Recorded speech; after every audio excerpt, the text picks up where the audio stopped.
Hello, and welcome back to the Closed Screening Podcast.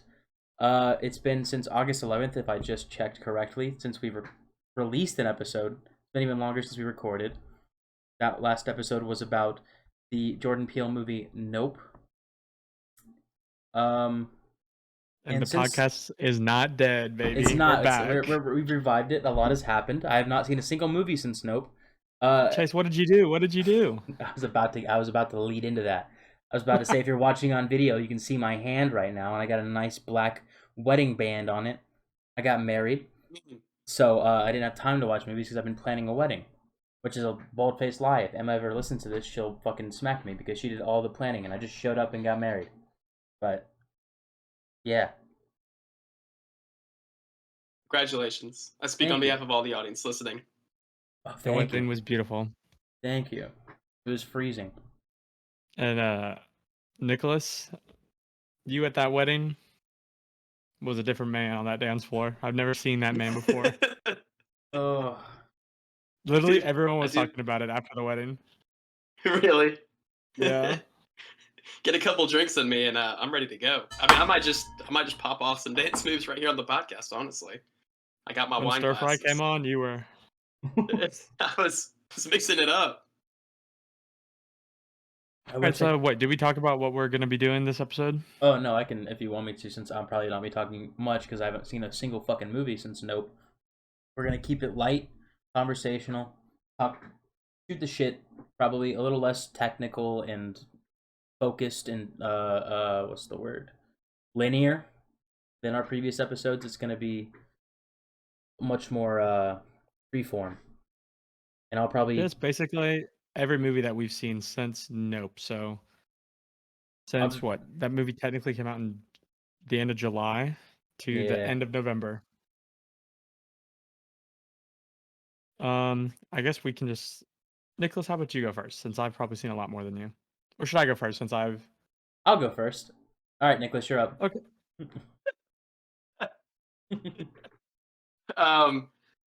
I feel like I got to start. We have to start with the most recent film that's come out. Right now, it's certainly the one that's on everyone's mind, and that's Black Panther: Wakanda Forever. Zach, yes, there you go for those watching on YouTube. And we do recommend you do watch. Don't just tune in on your Spotify's or Apple Podcasts. Hey! Tune in. I listen to a lot of podcasts. I don't watch a single one. There's a lot of commuters, I'm sure, listening.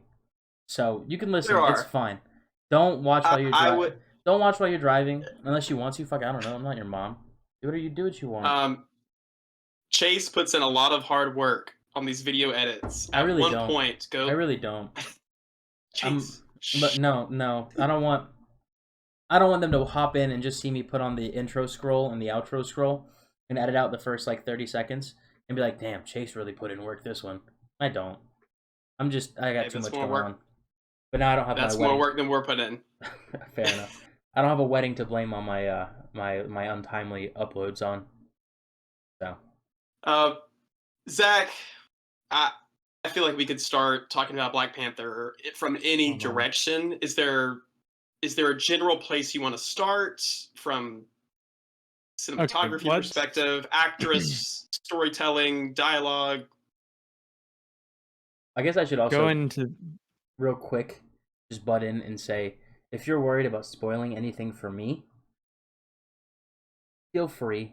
I don't care. A good movie can stand on its own with or without spoilers, so you can spoil away. I don't care. I can't speak for the audience, but spoiler warning for the whole episode. There's not any. Half of it, 2/3 of us are drinking. It's gonna get wet and wild. Sorry. I like that, Chase. First of all, thank you for the segue, because I think this, because I had mentioned this before when I was giving my first reviews to all the people that are just in my life, and they said, don't spoil anything for me. And I felt like this was one of the few Marvel movies where there wasn't some big character moment or surprise that you could be spoiled. I felt like this was one of those standalone films that stood on its own merits. I don't know. Could we start there? First, I want to address the elephant in the room regarding this film. Is, how do you say it? what's the main actress's Leti- name? Letitia Wright. Okay, so we all saw the stories of Letitia Wright halting production on the film for what, 2 weeks maybe? Yeah, a couple weeks. On more than one occasion, her personal convictions to not get the COVID vaccine during filming left the crew out of work for 2 weeks, which is, if you're in the film world, is a big no-no because the crew gets paid on the work they do, not the work they don't do. And when they're not working, they're not working. It's not like an actor that gets $45 million. So everyone gets mad at her for what she's doing. I'm getting mad because after you wrap on production, a gaffer, or a best boy, they're unemployed. You have to go find another job. And when you're not filming is when you're losing money. So that really pissed me off. That being said, I do think so. I came into this film wanting not to like her performance and her because I didn't really like her as a person. So I thought that was going to be a lot bigger of a hurdle for me to overcome during this film. But after the opening scene, I said, you know what? Let's let it go. COVID is, for the most part, I'm not going to say over because people are still getting it, but it's not as big of a worry as it used to be. I don't want to downplay COVID, but I was willing to put that aside for the film itself. Because she did, I would say this film probably had some of the best performances of the MCU's history. 100% Can I agree. pull up names? While you're doing that, I guess I should, for Chase's sake and for audience members who haven't seen the movie, in terms of a brief synopsis of what happens, without getting too deep, I guess I'll try to make this as brief as I can. The film essentially opens with the death of T'Challa. He dies from a disease, and that's how the movie starts. And that's their in-universe explanation for how Chadwick Boseman is no longer with us. And so we see the immediate fallout in Wakanda. Queen Ramonda, his mom, is essentially taken the role of power. She's essentially filled that vacuum on behalf of Wakanda. And Shuri is being very sad, his sister, and everyone's sad. And essentially, a new civilization comes into play when the U.S. government is trying to find vibranium. At the end of the first Black Panther, that was something that the U.S. government was interested in after the exposure of vibranium across the world. So the government's looking for it, and they enlisted the help of a college-age teenager, Riri Williams, to build this machine that could find vibranium. It is successful, and it attracts the unwanted attention of the Talakan civilization, which is ruled by Prince Namor, the Submariner. And Namor then approaches Wakanda asking for help to capture Riri Williams because they do not want Talakan to be exposed to the world at large. And Wakanda is not super keen on helping Namor, and so a conflict essentially breaks out between the two civilizations, and that's pretty much where the movie takes us. Would you add anything to that, Zach? No, I think you summarized it pretty well. You Wait, summarized okay. a nice, almost 3-hour movie in a minute and a half. So good job. just so Thanks. I'm clear. It's been so long since I've seen Black Panther, but didn't they want Wakanda to be off the map originally and not be seen? Then Namor comes to them asking for the same kind of thing, wants to remain unseen, and then they were like, "Fuck you." I mean, I understand kidnapping lady wrong, but like, they couldn't afford him maybe a compromise or, some other way to stay hidden. Make a good point, Chase. You make a good point. I'm shooting holes in this fucking movie I haven't even seen. Make them good points. I guess because at the end of the first one, they decide to become world players. Meh. We don't have to talk about the plot too much because We don't. mean- But aside from the fact, I mean, obviously, can we start by saying that? I mean, we've started 1,000 different places already, but can we start by saying that this movie, Ryan Coogler was handed a bad deal. I mean, a bad situation, and I felt like, considering any number of ways they could have gone with this film, they did the very best that they could, and that the general vibe of the Yeah. movie was one of mourning and sadness and overall respect for Chadwick.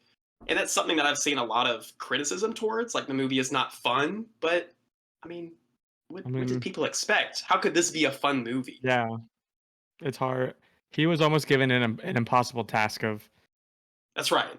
writing out a character that was headed to probably lead the new Avengers going forward in Oh, phases yeah. 4, 5, and 6 and beyond. Absolutely. And when that'd be like having Iron Man die after the first Avengers movie, and then Yes, having exactly. to replace him and then honor him in Iron Man 3. Right. Maybe they should have done that instead of making Iron Man 3. That was just done. Killed Tony Facts, Stark. Chase. That was Iron done Man 3 to- is the GOAT.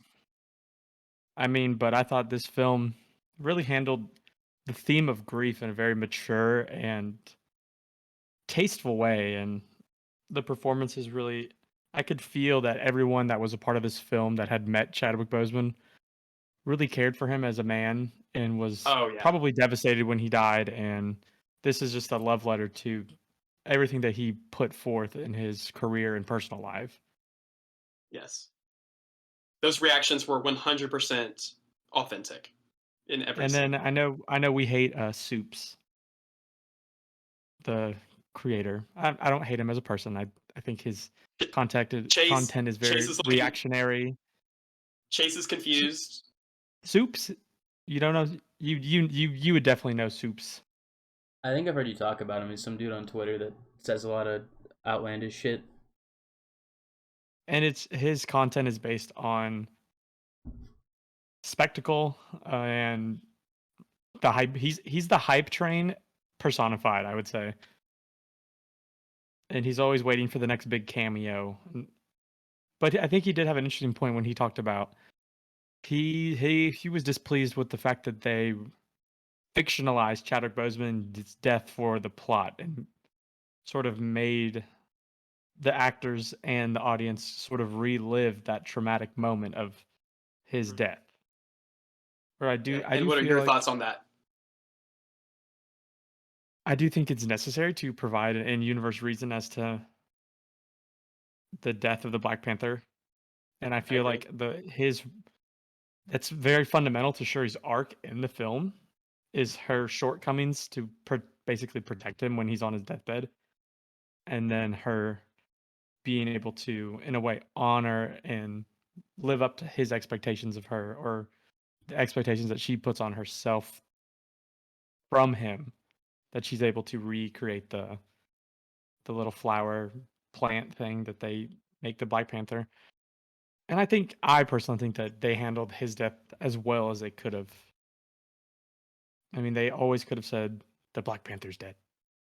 It could have been an opening text, but I do think they did it in a way that serves the plot. Chase, as someone who has not seen the movie, just to get your thoughts, to get you in on this, what are your thoughts? Would you want an in-universe reason? Like, if you, obviously knowing nothing about the film or how it actually played out in those first 10 minutes, how would you have wanted them to address Chadwick's death? Or would you have wanted them just to ignore it? Yeah, so I don't know if you guys mentioned it already, or I just heard it in passing, probably from Zach. They killed him off from an unknown illness that they couldn't cure. Correct? Okay. Yeah, That's how I I feel interpret like it. Yeah. I feel like it's definitely coded as some sort of cancer types. Hmm. Yeah. Almost probably like a I guess I don't know, because it makes it seem like they could have cured it if they had the herb. Mm-hmm. It's Yeah. that's A beside super the point. cancer. I think okay. I think that's a very tough topic and a tough thing to kind of address. And without having seen it, just hearing you guys describe it, I think that's probably the best way to go about it, is to just have it be somewhat true to life, and not some, like Zach said, the opening text where it's like it's been 3 years since the event of Iron Man's snap and the Black Panther has died, or some kind of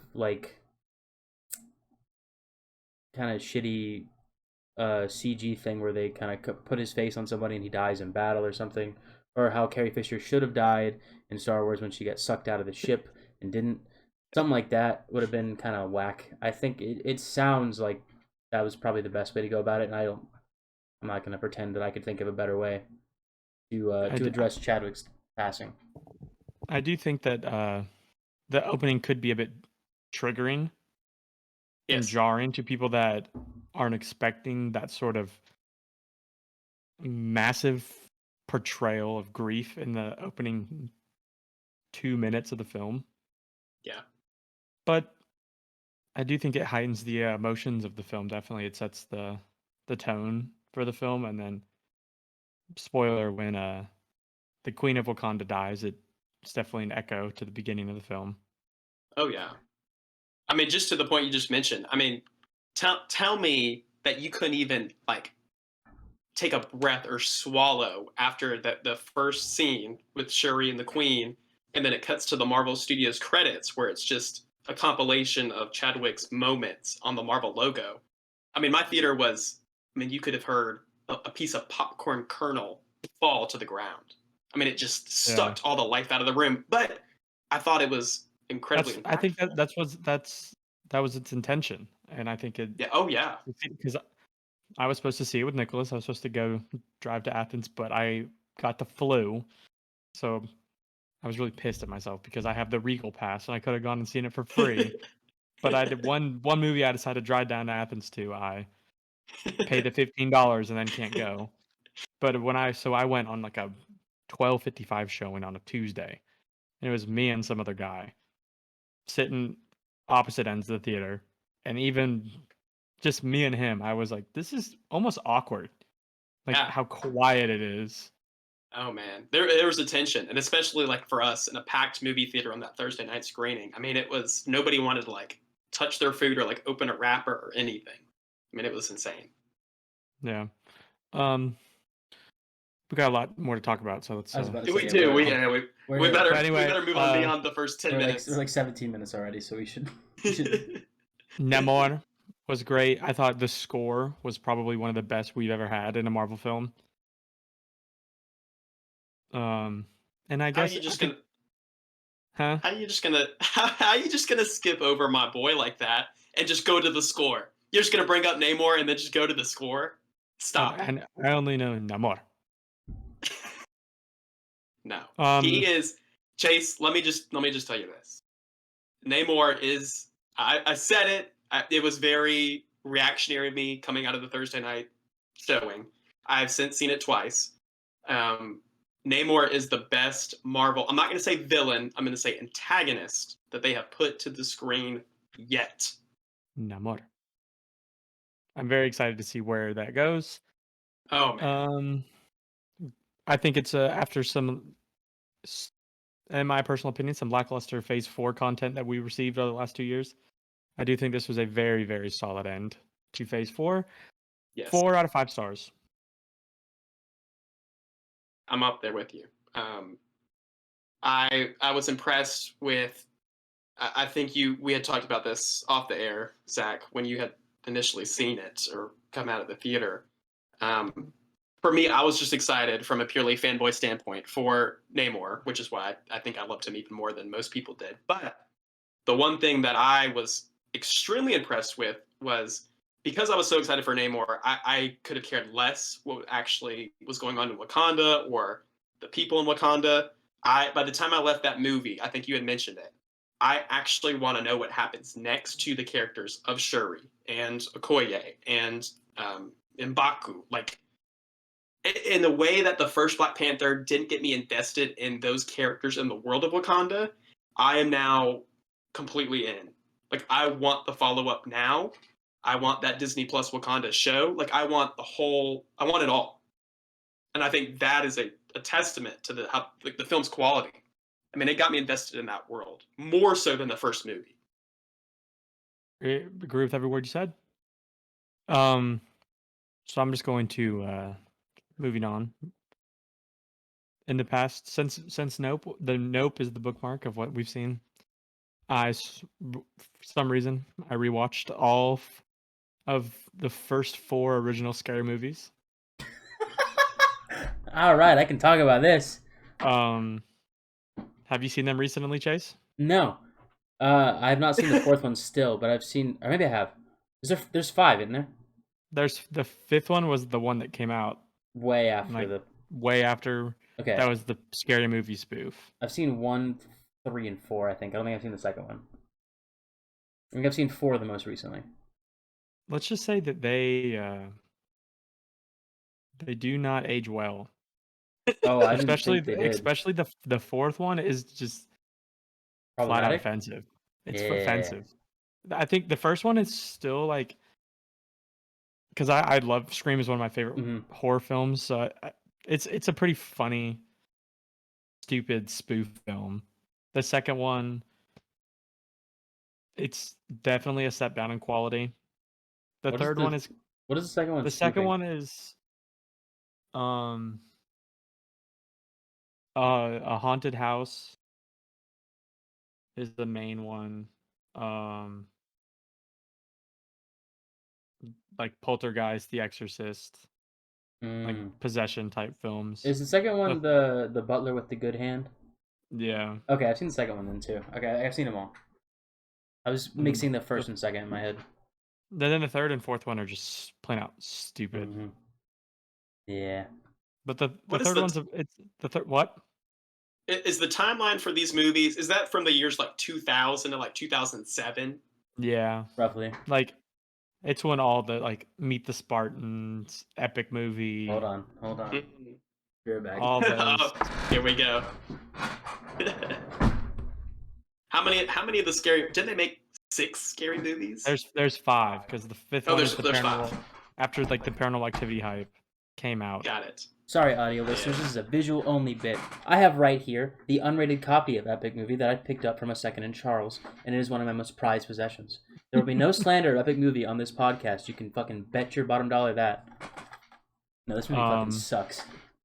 And we support Second and Charles. That we do.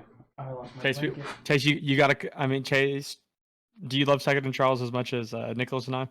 You're the one who put me onto Second and Charles, and I'm a big fan. Probably more for the video game stuff than anything. There's only one left in the state of Georgia. It's sad. It's in Marietta. We need to make another pilgrimage. Yeah, we'll make a trip soon. My DVD collection right there has grown substantially after one trip because I bought a 50 movie mystery box for $15. Some good stuff in there. 8 copies of Shaun the Sheep. I got all 3 original Indiana Jones, the first 2 Jurassic Parks, and 8 copies of Shaun the Sheep, right? 3 copies of Wallace and Gromit. 9 signed copies by Chase of Epic Movie unrated. Oh, Wallace and Gromit. Oh, by the way, Second and Charles, we do accept advertising money for this. I would take any money for this. I got a wedding to pay off. Okay, I did get into a little Ryan Gosling phase. I watched the Gray Man. No, it started with Blade Runner 2049 because I finally got around to watching that after phenomenal movie. 6 years. And then after that, I said I need to keep watching Ryan Gosling movies. And then I watched Drive. Have you ever seen the? Oh, tell me about Drive. Still got one of the songs on my playlist that I put on when I want to feel like Driver. But did you ever watch the standout? I was just gonna say, did you ever watch The Nice Guys with Ryan Gosling? I have seen that. I didn't watch that again. Yeah, underrated film. Definitely should have got a sequel. But the real standout for me was Lars and the Real Girl. I don't even want to talk about the movie because I want people to just go and experience it. Give me an elevator pitch. Why should we watch it? It is the story of Lars, a socially awkward recluse who lives in the garage of his dead mom and dad's house, where his brother and wife live in the house. And one day his coworker tells him about sex dolls that you can purchase from Russia. So he purchases a sex doll and forms a relationship with her. And then the whole town comes together and goes along with his delusions. And she becomes a citizen of the town, basically. It sounds like a Discord mod stream, or also a Reddit mod stream. Well, I was taking a class in my master's program, guys. I'm getting my master's, if you didn't know. And it was media stardom and celebrity. And we had to pick a celebrity. That is why I was watching all these Ryan Gosling movies. Now I remember.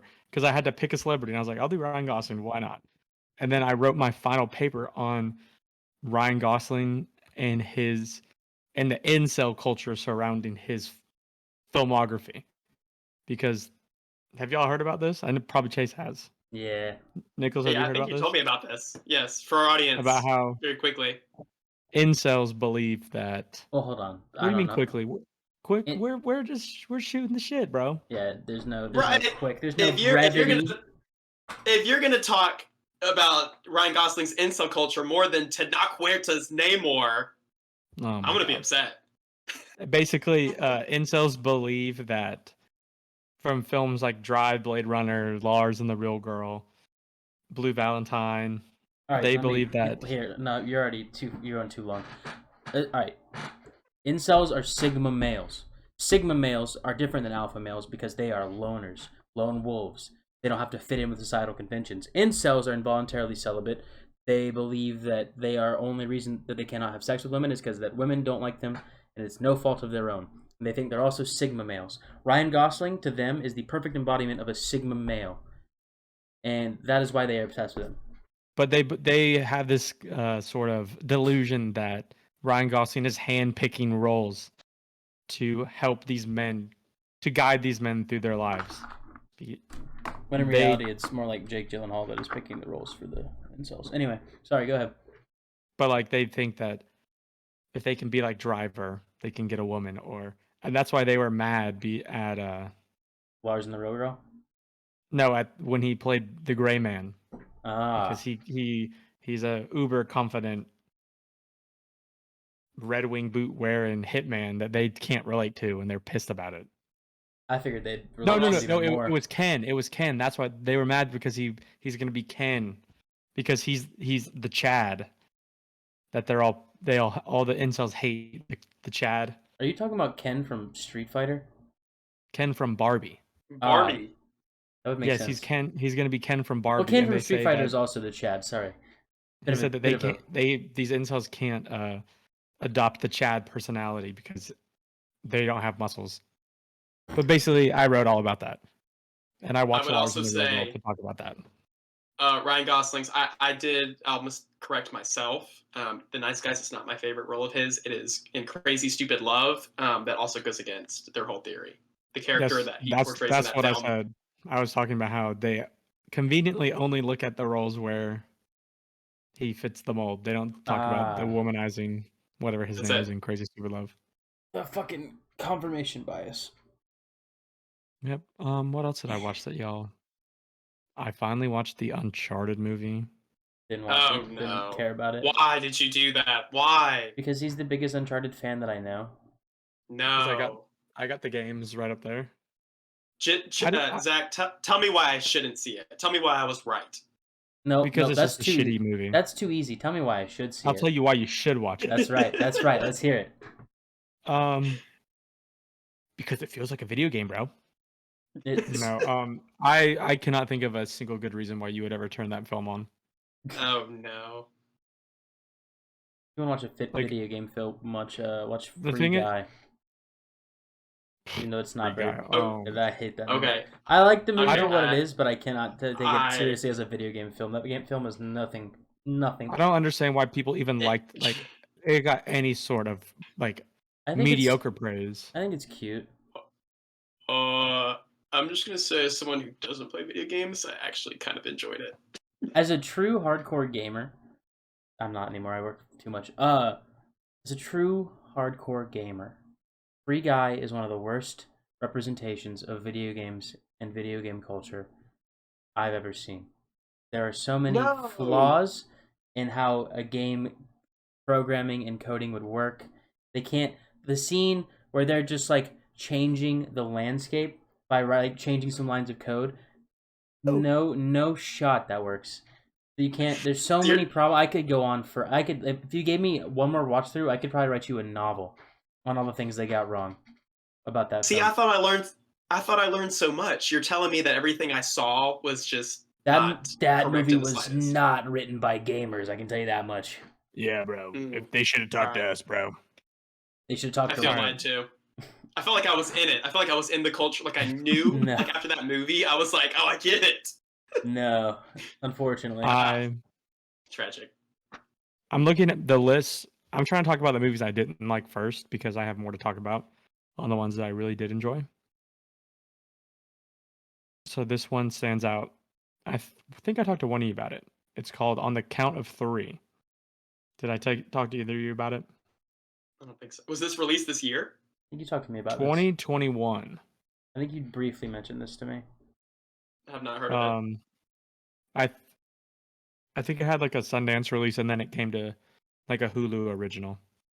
Maybe So I did. it is about two guys that decide that they want to. This was the what's his name?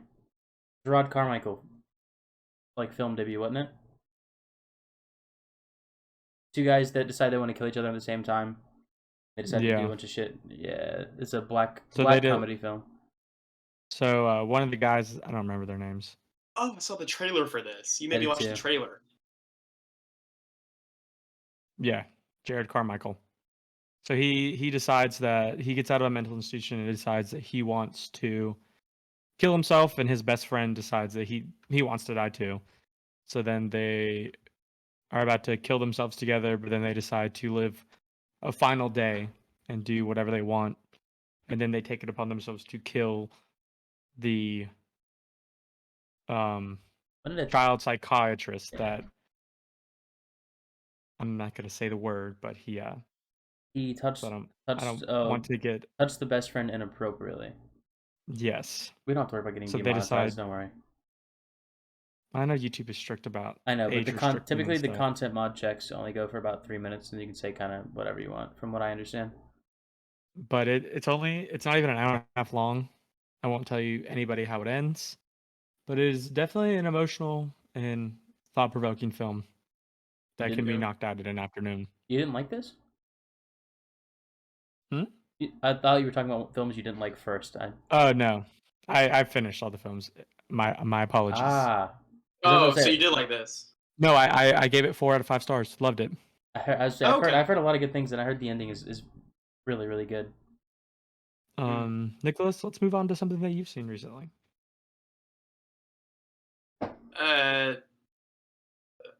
I won't go 2 superhero movies back to back. That's too easy. So one of the movies I did see in theaters was Don't Worry, Darling. And, Okay, I have not seen this yet, but because I got the ending sort of spoiled for me, so I was like, do I want to see it? no. No, I mean, it was 5 out of 10. It was average. Very quickly, it is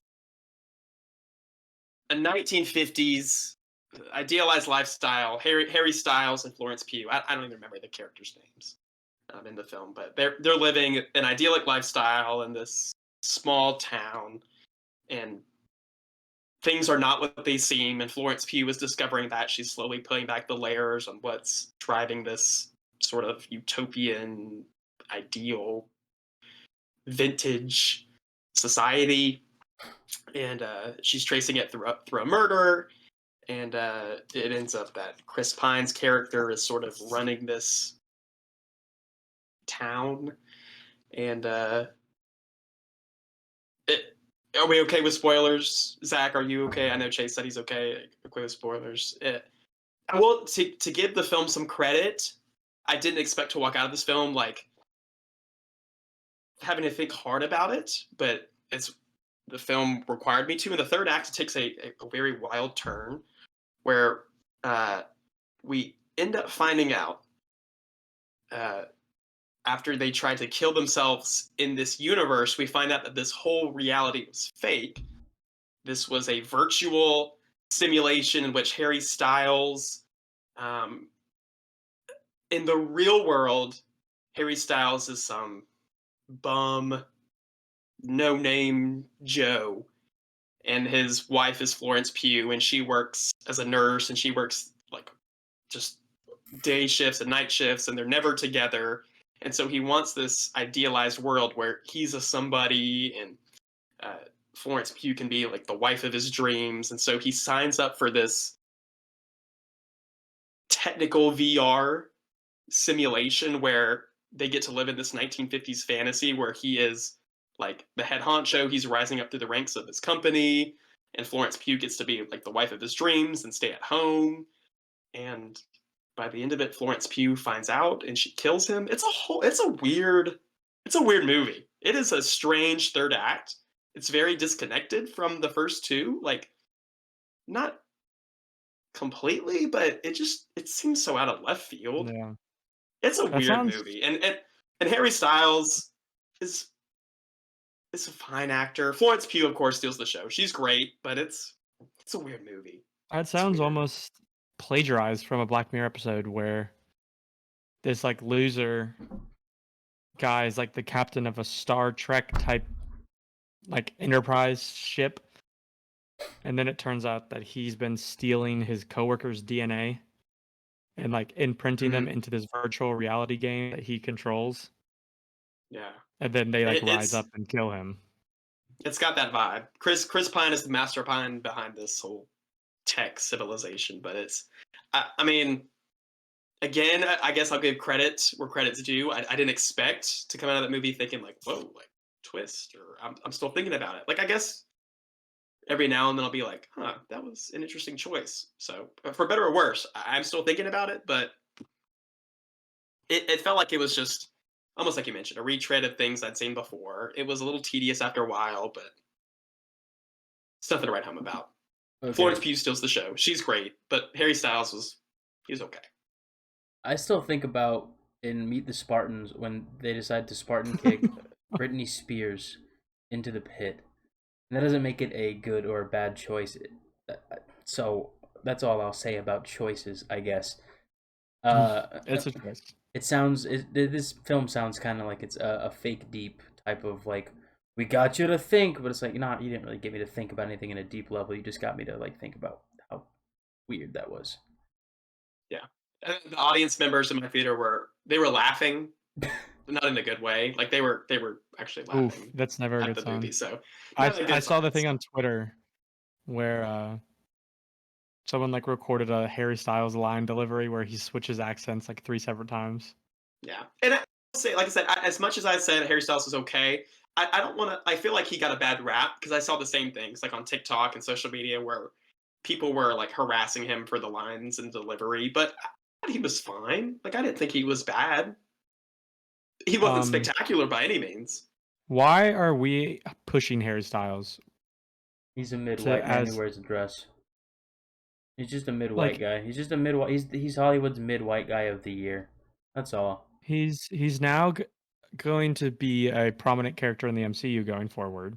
I'm gonna get canceled for calling him a mid-white. He is a mid-white guy. He's a fantastic singer. He is a mid-white guy when it comes to acting. Okay, I would not even say he's a mid actor. He's a bad actor. Schmidt from New Girl could probably play that role just as well.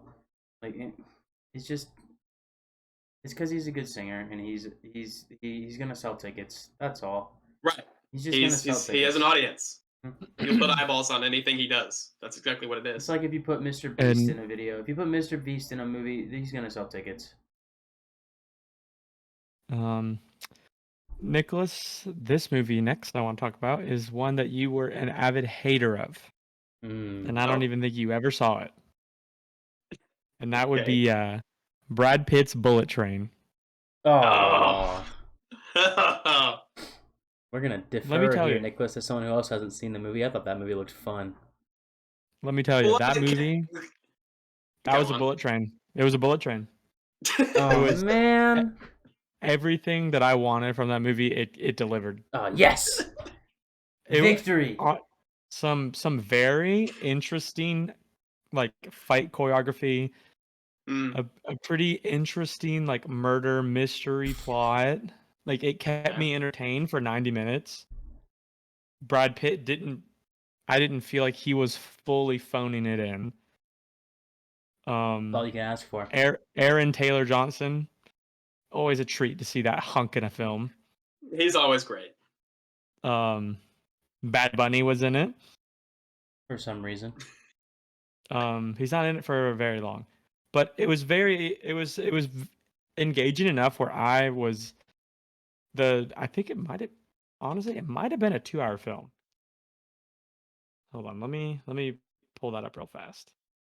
While Zach is doing that, I should say for the audience members, the reason that I don't have a hatred toward this movie, I just I see the trailers, and I ask myself, I've seen this movie. I've already seen this movie 1,000 times. Why is Brad Pitt, who has all the money in the world, he does not need to do this movie at this point in his career?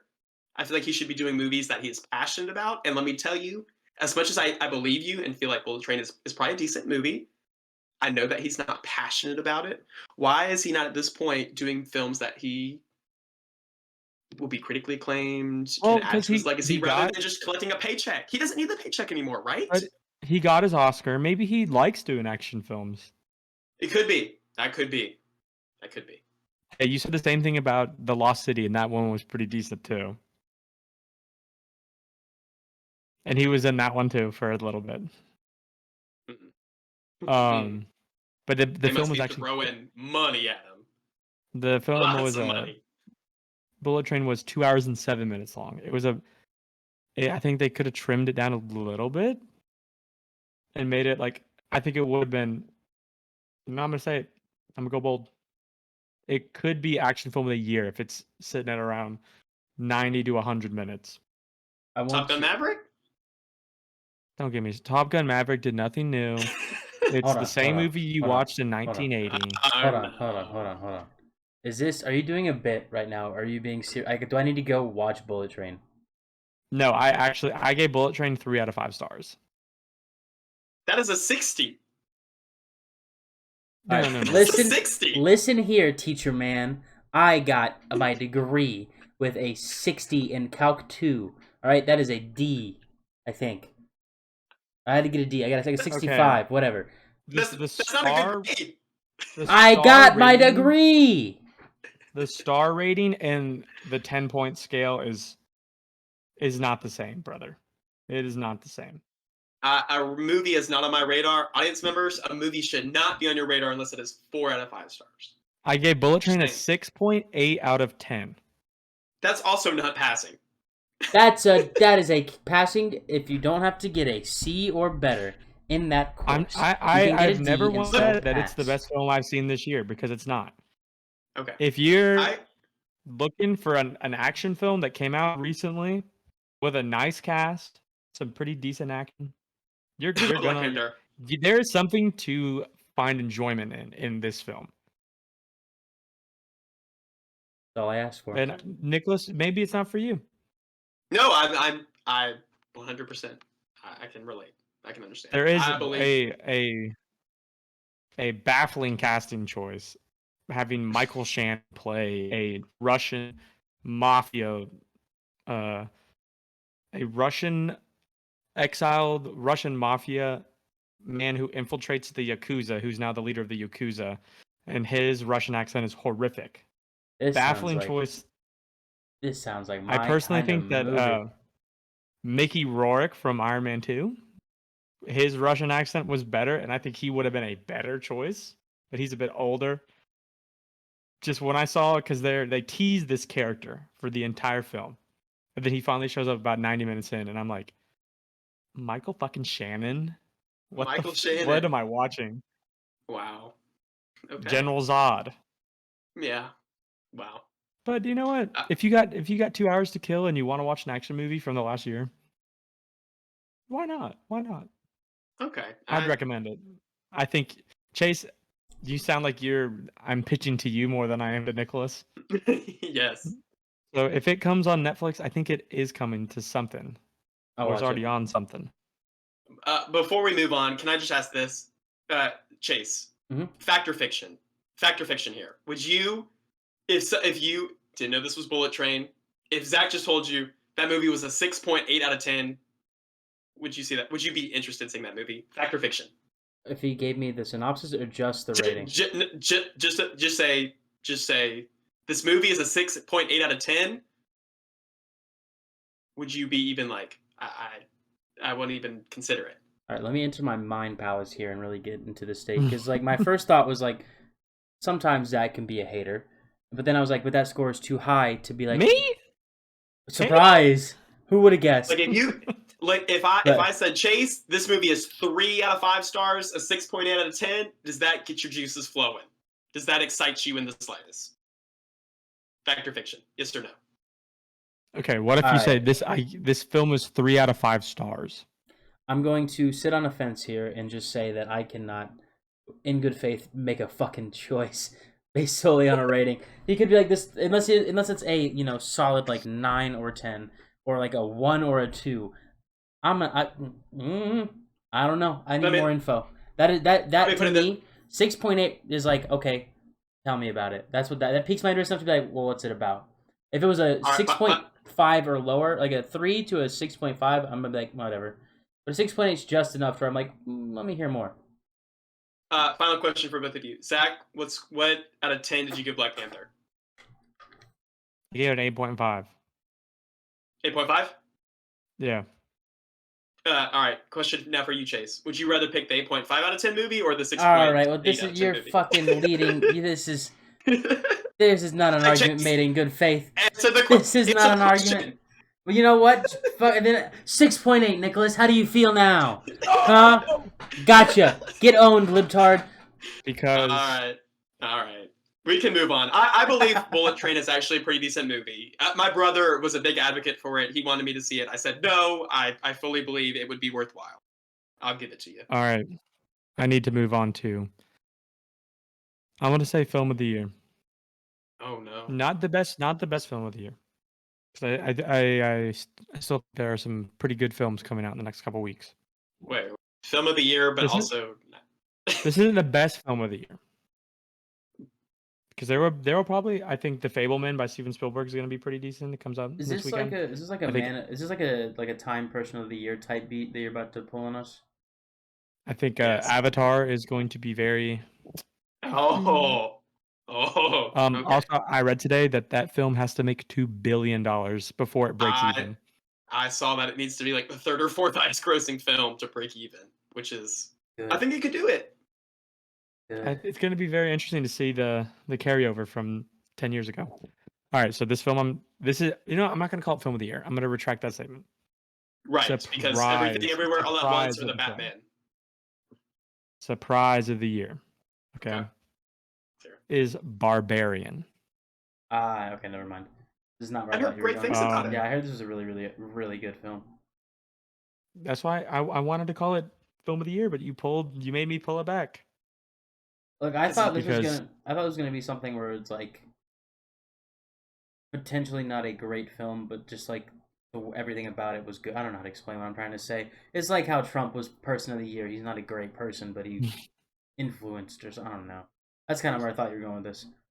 No, I'm conflicted on talking about this film because in talking about it, it's a sort of film where if you talk about it and tell somebody what the film is, it loses the entire. Maybe I'm not going to say the appeal, but the entire premise of the film collapses in on itself, and the spectacle that you watch is ruined. So I'm not going to say a word about it. It's on HBO Max. Okay. Currently, I need both of you. Yes, it's currently on HBO Max. I need both of you to watch it. Okay. That's all I'm going to say about audience it. Members, you too. And if it hasn't been spoiled for you, Yeah, I've Go heard watch nothing. it. I've heard Good. nothing but praise and very generalized, no spoilery praise. So I guess I'll watch it. Also, my letterbox is getting an ad for The Walking Dead. R.I.P. Mm. Can you really Also, say Um, RIP to something too that's been late. dead for 3 years? Yes, also, James. Did I is it see is it is that? The Walking Dead truly over if the ending gave us 3 separate spin-offs with the main characters? No. No. That to me that just means that they didn't know how to end the show, so they're just like, just keep it going. In 3 separate. No, there's actually there's the Maggie and Negan one that may or Rick may and not Michonne. already be out. I don't know. Rick and Michonne, and then a Daryl, and I think they might be doing a Carol show. Ugh. So, Who's still Who's still watching? We say this every That's year, what I'm saying. every year, every who's Sunday. who's still tuning in real time? so I can't believe it. Because I feel like they lost the comic crowd a long time ago. People that were They did. watching that show because it was a comic book are no longer watching it because it strayed so far from what the source material was. Nodding my head, yes. see, let me give And you there's an analogy here. Before I came on, I had to put my wife to bed. It sounds so weird. She doesn't like to go to bed by herself. She goes to bed early, so I laid down with her. my wife. Nope, not doing it. I'm saving that for when I meet the fucking president, if I ever even do it. Okay, we were watching Drain the Oceans. It's a show from Nat Geo where they strip back the water and show you what's at the depths of the ocean. It's very cool because I'm a geologist and I'm a nerd. And they were talking about the Gulf of Mexico, and they were talking about oil reserves and how they're slowly depleting. Yet we're still drilling them, even though we're almost completely empty. And they're going to continue to drill them, continue to drill the Gulf until it is completely stripped dry. No matter how much oil is left, no matter how much of a trickle that flow is going in, they're still going to squeeze every drop out of it. And they're I doing the was like, same thing where's with this Walking going? Dead. But now This You is like all. that? This is You James. like that? This is You like that? not good. I wrapped it No. all up. Not in the slightest. That was awful. yeah, but that was a bit of a tangent. But It is free if form, baby. Get off my nuts. if someone in the future, because I don't know how many people are actually going to listen to this episode, but if someone in A the lot. future listens to this and they were watching that season finale of The Walking Dead on November 20th, 2022, and you had not missed an episode for the last 11 years, I need you to tell me what in your soul kept you tuning in every Sunday. Morbid curiosity. Because even I saw Agreed. that the finale was coming on, and I was like, you know what? Maybe I might tune in just to see who's left. Even I couldn't do that. Whatever. I did watch one documentary this year. What was it? I love Well, documentaries. It's my favorite type of film. I watched Our Father. Tell me about it. Boy, was that chilling. It was about so it follows this woman who does DNA testing on herself and then finds out that she is not related to her father. So then she goes down a rabbit hole of finding out that the fertility doctor that they went to used his own seed to impregnate the mother. And then I can't remember the specifics, but she finds another person who has the same father, and then another person, and then another person. And by the end of the documentary, there are 93 siblings that this man, I guess 93 women, that he impregnated with his own sperm. And it's just about unraveling and how they couldn't get this man on any criminal charges. The only charge they could get on him was obstruction of justice because he lied to police officers or to the court about how many children that he said that he had. Just crazy. And they say there's more siblings popping up every 6 months. And I did watch the Manti Te'o You and- documentary. Turns out I did watch something between now and then. I watched the Manti Te'o documentary. I forgot. But That's not really a it was film. technically Yeah, television. I know. 2-episode television. Yeah, I know. I watched that though. I'm gonna watch that. I want to. I forgot about it. I'm going to. The Johnny Manziel one's coming out Ooh. pretty soon too. The the Manti same people. Te'o one is fucking crazy. All I'll say about that is that We owe that man an apology. we owe that man a major apology, and Renaya is an absolute fucking sociopath. Whoa! Spoilers. No, All right. that's not. I promise you, that's not a spoiler. Nicholas, can you tell me anyone that would fake being a catfish? This person become in the public eye, right? As a girlfriend, fake their girl that catfish's death, and then come back, be like he's Come getting back too to much life. attention. I'm actually still alive. That's a sociopath. Yeah, it's fair. We were way too young to realize Yeah, what that situation was. I think I was getting Oh, yeah. catfished at the same time as Manti Te'o, if I believe. If I'm correct. Where's my goddamn documentary? I've only watched one foreign film. I watched The Wailing, a Korean horror film. All right. 4 out of 5 stars. 4 out of 5. 4 out of 5. Amazing. That's not enough. Really good.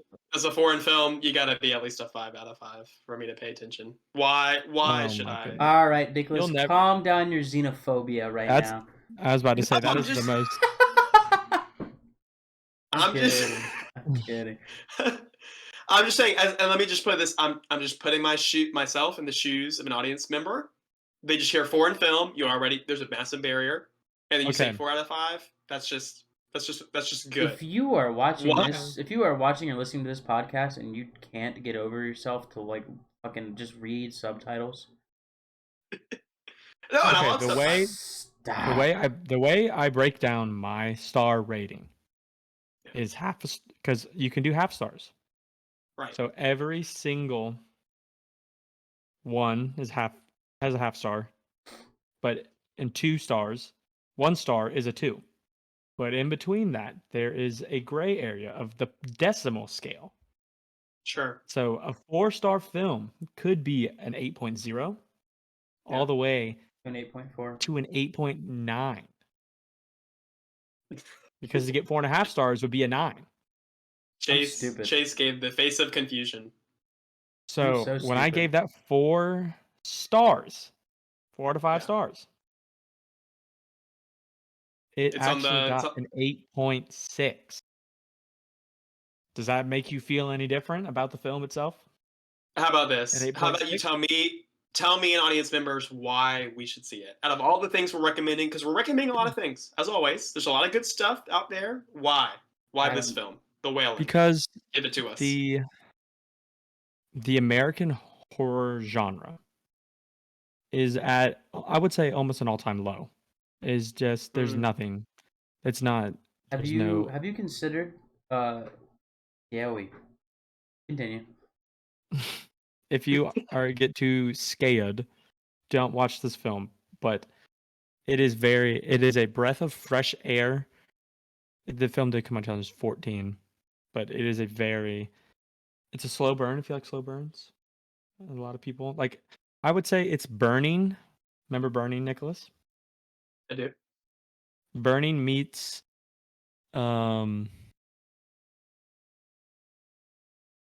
Night of the Living Dead. That's all I'll say about it. That's good. I am. The horror genre is one that is boring to me, so that piques my interest. I'll admit. And also on my list, compare my 4-star rating of The Wailing to my 2.5-star and 3-star reviews for Insidious Chapter 1 and 2. So, and my 4-star Yep. for Barbarian. Is that Nicholas? Let's discuss the film I know you're waiting to talk about. And what is that? Dwayne The Walk Johnson, Black Adam. I don't know what that was. That was good. That was gold.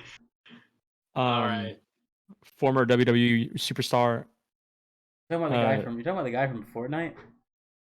The guy, the Foundation from Fortnite. That's where I know him from. The Scorpion King himself. All right, I'm gonna put my wine glass down. It's time to get two-time Jumanji participant, Dwayne the Rock Johnson. All right, let's talk. Let me start. Let me start. Okay, let me preface that Nicholas is the biggest DC comic fan I've ever met, but not the biggest DC Extended Universe fan. I don't think anybody is. Not at all. Not at all. So I come into this with a love like no other. I thought that the film is better than the critics have made it out to be. Because here's what inevitably happens. A DC movie comes out and it's immediately just review bomb. And traditionally, like I don't necessarily disagree. Like most of their movies are not good. I thought this movie was a heck of a lot of fun. I won't spend too much time trying to take up airtime here, but I thought that the action sequences were among sorry, I'm laughing. Zach is again. This is why you should watch audio video. listeners. We have a cat appearance. We have a special guest appearance, first time on the pod. I'd go get my dog. He's Ziggy not a fan of Black Adam. That's why. Actually, he said it was the perfect movie. Oh my goodness. So Black Adam, I would say, next to some of the biggest blockbusters like Avengers Endgame, Infinity War, whatever, No Way Home, whatever you want to say. What do you consider the biggest of the big? Some of the best action sequences from a superhero film. I'm gonna throw it out there. That's my opinion right now. Zach, I'm sure will reply in just a second. That's my thoughts. I thought this was. I'm sorry if y'all can hear my cat meowing in the background. I think we're good. I think we're okay. No, I can't hear him. He's going apeshit right now. He's just agreeing with me. I thought that this film. This film was what, Zach? Was it 2 hours and 15? What do you know what the runtime officially was? It was over 2 hours, correct? A little too long. See, that's where I'll disagree. I felt that this movie was incredibly fast-paced. Like, there was never one moment I felt bored because the movie did not give me a chance to be bored, which I've heard a lot of criticism. Like, the movie does not give you enough time to, catch your breath, slow down, have any character moments. All right, 2 hours and 5 minutes. Very nice. I'm getting word. I thought that was the beauty of this film because let me say this.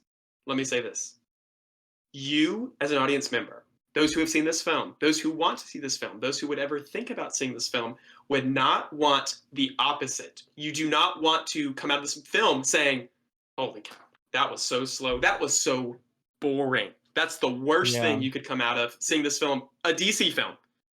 The fact that this film was like one gigantic action sequence from start to finish, people, that's why you see a superhero film. You do it for the escapism. You do it for the action. That was a heck of a lot of fun. I know you people out there don't know this. The Justice Society of America, the best moments of the film, it makes you want to watch, what comes next. Those characters were incredibly charming. They were fun. Dwayne The Rock Johnson actually was not incredibly serious. He had the Dwayne The Rock Johnson charisma, but also at the same time being a serious character. I felt like he portrayed the best of both worlds. Like he was able to be himself, but also this character. I don't know. I'll say this. My score, I don't think this film gets above a 7.2 for me, which again, that's not necessarily a great score. I'm not saying it's a great movie. I'm saying it's a better movie than people have been letting on. Zach? I gave it a 6.8. There we go. Did you talk about the kid? No. Okay, there. This is For as all- much as this this is all film I've does heard about. right, I think like you said, the action set pieces are pretty cool. I think they have some pretty cool comic accurate suits. Yes, yes. Overall, a This was the strong most. introduction. This was the most that a DC film has felt like a Marvel film. It felt like a fully realized universe that was fun and that felt fully realized, and that there's a history and a direction in a way that DC films have not had ever. Yes. As much as the stuff that it's been figuring out how to do, I do feel like was sort of like the test film for the DC going forward, because I feel like DC's probably gonna still, I guess maybe not so much with James Gunn at the helm, but I think maybe this feels a step in the right direction to balance off the seriousness with the fact that it's a comic book film. Comic books are not inherently serious. And I think it does a good step at that. But for all the stuff that it does right, sometimes it feels like I'm watching an action film out of 2003 in the way that it Yes. handles some of its side characters, because there is a child who he's skateboard bound the entire film. He's He's never like a point of walking. view character. He's always sliding around on his skateboard and Yeah. getting into mischief where he has to get bailed out by Black Adam, who the Black Adam that it's almost like it's counterintuitive to that character, because Black Adam shows that he has no allegiances to anybody and will just kill at his own discretion, but he, for some reason, decides that this kid is the person that deserves saving over anybody else. And I don't know, putting the kid at the forefront of the narrative really was almost baffling to me when I think cutting out him, I don't even think cutting him out would, I don't know, just put him in the background a little more. Because I understand the wanting to have a child as like the face of, what's the name of his country? Kahndaq. Say that again, you broke up. Kahndaq. Nondoc? Kahndaq with the K. Kahndaq. Kahndaq. Kahndaq. And I feel like they're trying to like make the Kahndaqi people, like they're trying to, he's like the center of that, and he's the inspiration for that people. It just, I don't know, it just didn't work for me. If you watch the film yourself, you'll see what I mean. It just felt dated the way that they wrote that character. Yes, and to your point, I think so that was the. Yes, skateboard is. Yes. Notwithstanding that, it is a peculiar choice to make your point of view character a child, because I think from a marketing perspective, like if you're a parent, for instance, of I'm going to say 11, 12-year-old, you were not marketed with like this this optimistic child, like this happy-go-lucky kid who's very brave. That's not part of the marketing of Black Adam. The marketing of Black Adam is it's Dwayne the Rock Johnson, and this is an incredibly violent, like dark. He's a very serious character. It's a weird tonal shift when you get into the movie, and you're like, wait, this character is contrasted with this very bright character kid. Like I didn't understand that as much, because it's like, who's this movie for? Is it for children? Is it for kids, teenagers, adults like us? Like I don't know. Siggy's making his appearance again. He's got more to say. He just loves Black Adam or hates it. We'll hang out in a second. So I guess my final things on Black Adam, the acting maybe left a little bit to be desired. Maybe on all fronts. Dwayne the Rock Johnson, I thought he played the Black Adam character well. If you're familiar with Black Adam at all, I thought he played him well. He's been dying to do Black Adam for years. I'm happy they were actually able to do it. The rest of the supporting cast, take it or leave it, not exactly the greatest. The action sequences, if you're a superhero fan, I do think you'll find something to enjoy of this film. Again, I don't think you can be bored. I really don't. I don't think there's a lull in the film whatsoever. And that cameo at the end is a heck of a lot of fun. It should make many people Superman. excited. Just the prospect of what the future, I think it's exciting. And to your point, for those who are into the minute details of it all, DC has hired James Gunn as sort of their DC shepherd for the future, which is exciting. Oh. It's the best news I've heard in ever. So it should be a good time. Should be a good time. Black Adam. If you're into superhero films, watch it. If you're not, then I won't recommend it. I'm not gonna lie to you. All right. Um, Do we have anything else? It seems like Ziggy's a bit of an angry little bear, and he's really trying to get your attention. So maybe we should No, rapid fire through. he just woke up. Ah, Yeah, we can rapid fire. We can wrap this up. I saw Pearl, which was Oh, he's trying to get the freaking mic cord. Oh my god, you're a menace, bro. He's got it in his clutches. Ziggy is not a closed screening fan. It sounds like. Nope. No, he's trying to get on though. He's trying to get on. Maybe he's a super fan. Um, You saw Pearl. Pearl, it was okay. I thought it was a bit stepped down from X, but there is a third film coming out in that trilogy, and if he's able to, I don't think it's going to come out before Christmas, but if it comes out before next March, there will be an entire trilogy within a year span, which will be pretty interesting. Finally watched Whiplash. Oh, I've been meaning to watch that. Holy Amazing cow. film. I won't say anything about it. Yeah.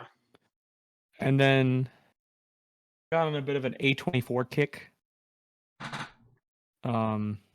When they added a bunch to HBO Max, and I watched Saint Maud, which I'll give you the elevator pitch for it. It's about a hospice nurse who, grieving like the death of one of her patients, bro. Now he really wants the mic. Grieving the death of like one of her patients working in a hospital, she turns to hospice nursing, and then becomes really religious, and then finds herself on a quest to. Keep it. You got it. You're almost there. For those who are not listening, can you hear him in the mic? No. Oh, now he can. Now he's nudging it. Audio listeners, Ziggy is Zach's new cat is doing his damnedest to get on the pod. Ziggy is demanding that viewers watch this with their own eyes. Ziggy has some strong opinions. But she makes it her personal mission to become a vessel for Christ and sort of save her hospice patient before she dies. And she thinks that she is speaking directly to God himself, and that he's given her a personal mission to save this person's soul. And it's I only give it 3 stars, but it's an interesting very interesting watch. But I think that's it on me. Nicholas? Yeah, that's it. That's good stuff. Cool. I think I will say this before we go. I would just, for everyone, I know we, like as always, we discuss a lot of stuff. I like to always think about like those who are watching. It's a lot of information they just heard in their heads. Before we sign off, what is one film, and it could be something we talked about here, it could be something you've seen earlier this year. What is one film that everyone should watch, and what is something you are looking forward to? And I'll leave it broad. Maybe what you're watching is more TV. Chase, obviously we haven't been seeing a lot of movies compared to Zach. Maybe it's something you're watching that you're really excited about. What's something you're looking forward to? So I'll open up the floor. Let me find a You have fucking looking forward to coming soon movies first because I don't even know what's coming out. What I've you know what, what Nick? I'll talk about what I've seen first. Um, something that I really enjoyed that I watched recently. Probably, The Gift on Netflix is a Turkish show. Talks about Göbekli Tepe. It's okay. So here's the thing: season one and Oh, I know two. all about You guys Göbekli seen? Tepe, bro. You know I haven't Göbekli, seen it. the first fucking Tell me about known human civilization. All right, elevator pitch. it. Give me all of it. Uh, More than elevator if you need okay, to. okay. So the first, Emma and I started watching it. We watched the first two seasons, and then we watched 2 episodes of the third season and stopped watching. And maybe that's a no-no, but I'll explain. So season 1 and 2, it's about this girl named Atiye. She has been drawing the same symbol her entire life. Does an art gallery opening on it. Sees this like very strange tribal woman around the time of her opening of the gallery, and she's trying to figure out who this woman is because she feels very drawn to her. Can't figure it out. Decides to go to Göbekli Tepe. I don't remember exactly why. I think they. Oh, I remember why. A researcher found the same symbol that she had been drawing her entire life in Göbekli Tepe, which is, if you don't know, a giant.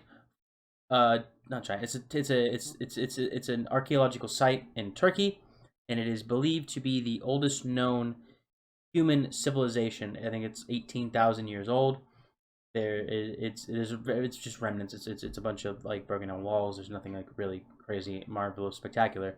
But in the show, she's connected some way to Göbekli Tepe through the symbol that she's drawn and the symbol she finds there. And the show kind of follows like her figuring out what exactly the symbol means, who she is, with the archaeologist that found the symbol. And then it's a little crazy. I'm kind of glossing over a lot of important stuff, but essentially, comes out that she is the reincarnation of the goddess of fertility in the hearth, and she has gone by many different names. In Egypt, I think she was Isis. She was Eve in Christianity. All these things. And so, season 1 and 2 is about her figuring that out. And at the end of season 1, for some reason she gets transported to a parallel universe. It's a little weird, but it makes sense in universe of the show, and it's very good. And then the end of season 2, she's pregnant, goddess of fertility, so it's a big deal. She gets pregnant, has the baby gets stolen. End of season 2. Season 3, 6-year time skip. Characters that were dead are You're back. spoiling the whole thing. I don't care. It's not worth it because season 3 fucking sucks. So don't fucking just save yourself the time and don't watch it. 6-year time skip in season 3. First 2 episodes don't address it at all. There are characters that were dead in season 1 and 2 that are back. Characters that should be dead in season 3 somehow are alive and not in federal custody. Is characters this your pitch to get me to watch this movie? This is what I've been watching. TV show? If you want to watch season 1 and 2, sorry, I'm in a hater mood, I guess. Season 1 and 2 really good, then just stop. It's over. Don't worry about the lost baby. Just stop after season 2. That's my pitch. But yeah, that shit made me really mad. Me and Emma both get really mad about it. All right. And I'm So looking forward Nicholas? to Puss in Boots: The Last Wish. Yes, heck yes, Chase. Got it in there. Yes. I would That's say, awesome. Nicholas, I'm going to give us a nice callback, and I think everyone needs to watch Everything Everywhere All at Once. That's a good one. I still think that's the movie to beat of 2022. And then something I'm looking forward to is Darren Aronofsky's The Whale with Brendan Fraser. It's getting, it has a 65 on Metacritic, but I still think that I'm still gonna go see it just to see what it's all about. I'm not watching any trailers on it, and then I'm looking forward to. I know you said one, but I'm interested to see the Fabelmans that comes out. I guess technically in 2 days, the new Steven Spielberg film about his life. I'm right there with you. Yeah, to close here, I'll go with Chase. If there's one movie, Zach stole mine for the year, it's Everything Everywhere All at Once. I still think about that film often. but in terms of something that's really been just pushing my buttons lately in a good way, it's all Star Wars content. Andor is the best Star Wars content that I've seen in Season finale tomorrow. yes, and a lot in the time that we're recording this, it's about to air its 12th and final episode of the season, and it is the best Star Wars content since I have been born. I stand by that. And I'll also throw under there Star Wars Tales of the Jedi, very short 6-episode anthology series that I really enjoyed every single one. But in terms of something I'm looking forward to, I think everyone and their mother's probably going to see it, but Avatar: The Way of Water. As much as I hate on James Cameron, I stand alone on an island. Zach used to stand with me on that island, but Oh, hold on. Even after our episode, you're still a hater. Oh, I do. Yeah, I do. I'm with you on the island. Don't worry. If James Cameron has even 100 haters, even it's after us. seeing Terminator, If James Cameron has 2 haters, Nicholas, it's us 2. If he has no haters, we are dead. All right, I'm with you on that. Well, perfect. And as much as I enjoy Terminator, there's just I hate to say overhyped. I don't know. I'm still, you know what? I'm reconciling. Nicholas, Saturday. No, I can't because we got football to watch. We might even have to do a Discord viewing of T2 because that's the better. I'm sure, and I'll get around to it. In terms of Avatar: The Way of Water, I don't. Even if you don't like James Cameron, I don't know how you can't be at all curious what he's got in store for us as a sequel for the highest grossing film of all time. So I will see it. I am looking forward to it. I will admit. 10 years in the making too. Yeah, I think everyone should see it. I really do. So that's what I'm looking forward to.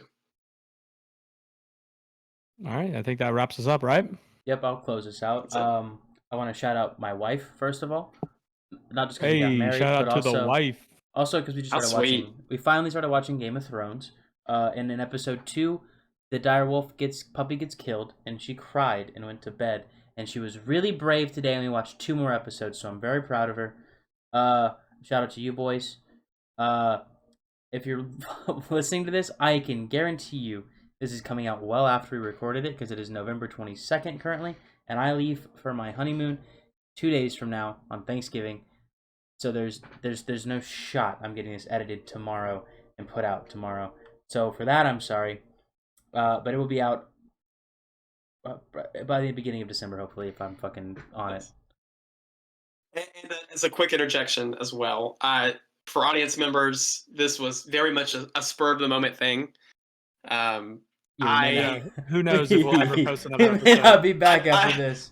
I feel like we should address that. Obviously, we're, as much as we would have liked to keep to a schedule, that just does not happen as young adults. It's just difficult. I anticipate that these random shows, I'll call it, might be more of the norm rather than the exception, and will be very irregular and erratic as to when this stuff comes out. But I enjoy doing it. I think everyone enjoys doing it, and just whenever it comes at you, we will personally let you know.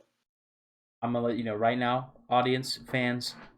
If you are one of our fans, however few you may be at this point, because we have not had any semblance of traction to continue to grow, and consistency is key in this online space. If you fucking want us to keep posting, start running up our numbers. If you're a diehard fan for some reason, God bless your soul. We love you. Run up our numbies. Get this shit some traction.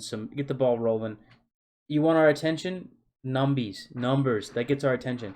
Nothing makes me more anxious and more fucking like raring to do stuff than a goddamn obligation. If you made it this far and you listened to every episode and you didn't stop listening when I took over for Nicholas, because God knows it's been a bit of a downgrade because I don't know shit about movies. I got a film textbook I can loan you if you read it. I won't read it. I'm gonna be honest with you. I just started reading. I was kidding. I just started it's reading. An invaluable resource for me. Fair Oh, enough. you started reading Saga? I've read 2 pages. So okay, we'll get off the air and talk about that. Okay. Anywho. Audience members, also, our Patreon is at Nick Schuff on Venmo. Just to let you know. Yeah, send him money, and then he can quit his job and become a full-time podcaster. Support the show at Nick Schuff on Venmo. If you want me to quit my job, we're going to have to make a lot of money because I have a mortgage. And you got a Sorry. wife. And I have a wife, and there's obligations, and I have a car payment and student loan payments, and it'd be real shitty to not pay off my student loans with what I got my degree in. But run up our numbers. I have a child to take care of now. It's a cat, in case anyone's worried. All All right. right. My son. Well, audience, fans, film fanatics, closed. Hey, whoa. screening Where can they sinners, find us, Chase? Where can You they can find us on Twitter. I don't even remember the @. It's probably at the closed screening. If I had to No. guess. It's at my bad. closed screening. Twitter.com Right. at closed screening. TikTok at the closed screening. Don't follow me on And then- social media. Don't follow me in real life. If you want to follow Zach or Nicholas in real life or social media, that's their prerogative. I'll let them decide what their boundaries are. I'm not gonna speak for them. But I don't want no parasocial shit, so fucking stay away from me, you weirdos. And then follow us on Spotify, Apple Music, Apple Podcasts, Google Podcast. Wherever podcasts can be found, except for weird niche websites. And if you're on those websites, you're not even listening to this. And if you are, And someone YouTube posted at it, the closed screening. or just look up the Closed Screening Podcast. Hopefully the SEO works properly and you'll find us. And that's it for another sporadic random posting from the boys at the Closed Screening Podcast. Thank you for listening and watching. We love you. We thank you for letting us do this, even though we don't get paid for it. And we're going to do it if nobody's listening regardless. Thanks. See ya. Thank you for letting us post something in an online space for free. That's right. Thank you guys so much. I appreciate it. Bye.